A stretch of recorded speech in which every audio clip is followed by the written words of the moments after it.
Hello everyone, welcome to the Anime Recap Media YouTube channel.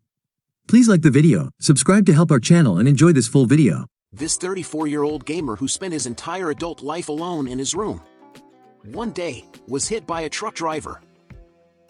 Darkness was replaced with light. He opened his eyes and saw a strange man and an attractive woman and wondered what the hell was going on when the man kissed him straight on the lips. But immediately shifted his attention to melons. Before him refusing to let this opportunity slip away from him, he reached out to cop a feel, but after seeing his tiny arms he got in his previous life had been left behind and he has reincarnated as a baby. His new parents are Paul and Zenith. This 34-year-old is called Rudy Greyrat in his new life. As he grows old, Rudy does not hold back in fulfilling all his perverted desires, unwilling to die again with the same regrets. Lilia, who is a mate of the Greyrat family, sees the boy's negative desire and fears the perverted eyes that stare underneath her breasts and tries to stay away from him. Zenith comforts Lilia, confident that a baby his age doesn't know any better than that. Rudy figures he must be in a rural European village. But after he sees Paul swing around a sword and Zenith heal him of his wounds, Rudy quickly realizes that he is reborn in a different world entirely. At a very young age, Rudy masters the language of his new world. At age 2, he decides to try and learn magic himself. Finding a book on it, he takes a year to learn how to read and finds out he can use magic without incantations.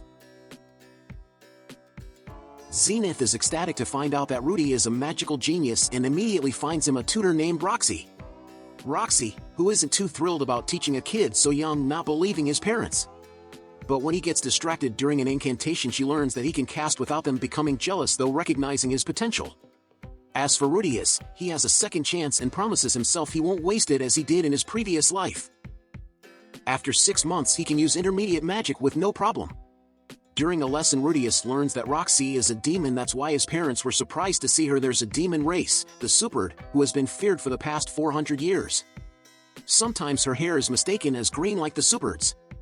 After a year and a half, they celebrate his 5th birthday. Apparently, they only celebrate every 5 years. He receives a real sword from his dad, a new book from his mom, and a wand from Roxy, but she's afraid there's nothing more she can teach him about magic. So the next day she plans on holding his graduation ceremony. Being bullied in his previous life left him with the crippling fear of going outside.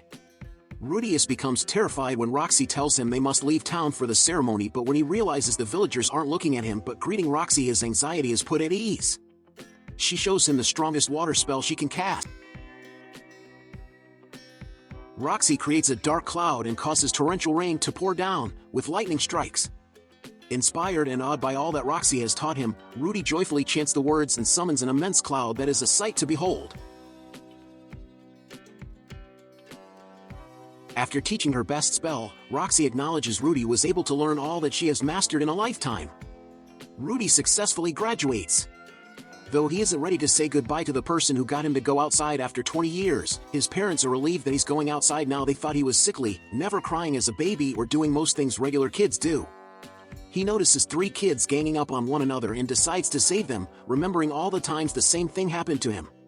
While trying to help clean him up, Rudius notices his green hair, reminding him of Roxy's story of the Superds who have green hair and a red gem on their forehead. He's relieved at the absence of a gem. Rudius decides to befriend and teach magic to the kid, who introduces himself as Sylph. He's proud of himself for sticking up for someone, but when he gets home, his dad isn't too happy that he allegedly gave one of the bullies a black eye. For the next 6 months, Rudy continued to teach Sylph about magic and discovered that he was not as unique as he thought. When they go to take a bath after getting caught in the rain, Rudy discovers that Sylph is actually Sylphiette, only to make things worse by admitting he thought she was a boy the whole time. Some time goes by before she approaches Rudy, and the two make up. Later on, Paul and Zenith were delighted when they found out that Zenith was pregnant. Unfortunately, Lilia, their maid, announced she too was expecting a baby. Upon hearing, Paul immediately accepted his mistake as the baby was his. Faced with a potential crisis if Lilia had to leave for her hometown with an infant, Rudy took matters into his own hands by blaming Paul for the whole incident. Surprisingly, this kind act won him admiration from Lilia, who even became part of the family after that day. Ultimately, this left Rudy with 2 adorable little sisters in his life.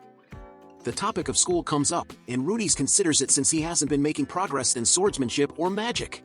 A friend of the family, Ghislaine, arrives soon after and Paul ends up knocking Rudius out.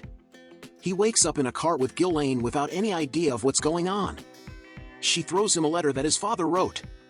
Apparently he's being sent to teach magic to another child for the next 5 years. The letter also tells him not to return home or contact Silhouette as she's been hindering his development. Arriving in Rala, he meets Philip Boreas, Grey Rat, the mayor and his father's cousin.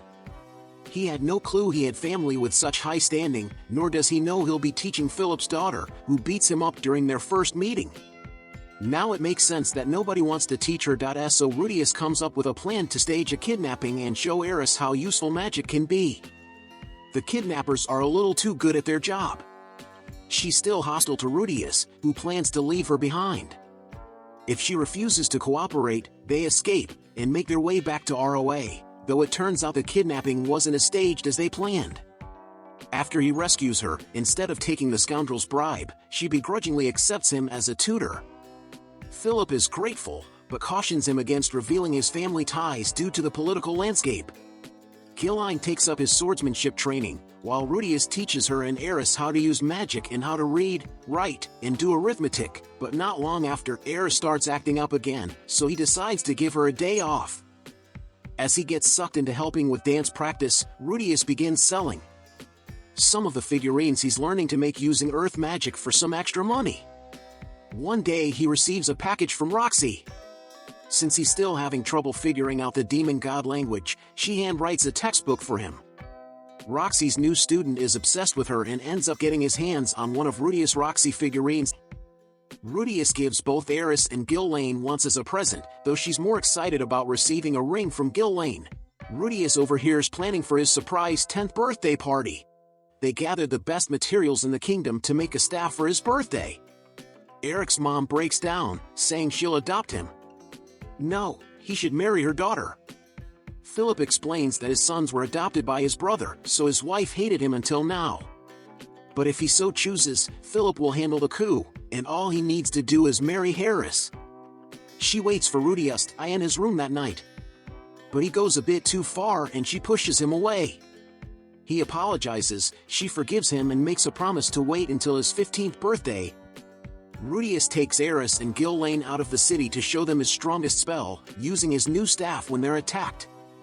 It's someone named Almanji, allegedly sent by the legendary hero Perugia Stola to find the source of the disturbance. Ghislaine reveals she's a sword king while protecting and vouching for him. Suddenly, there's a giant flash of blue light. Rudy holds onto Eris as they're enveloped. Rudius wakes up in a strange liminal space looking like his past self. A mysterious white figure introduces himself as the man-god and offers to help. After watching him for a while, he's relieved to find he's still alive in the new world and not die again. Apparently, he's now stranded on the demon continent. The man-god tells him that when he wakes up, there will be a man there. He just has to rely on him and help him no matter what. He wakes to find a man, with green hair and something red in the center of his forehead. At first he's wary, but when he speaks demon god, the man is taken aback at how courteous Rudius is, admitting that it would be rude to fear the man who saved them. Introducing himself as Lord Superbia, he swears to protect the children while helping them get back home. How was the video? We hope it was good. If so, please check these videos. Also, please comment down your thoughts and your suggestions for future videos. If you haven't already, please consider subscribing now to show the support to our channel. We hope to see you soon with another video right in this channel. Have a nice day.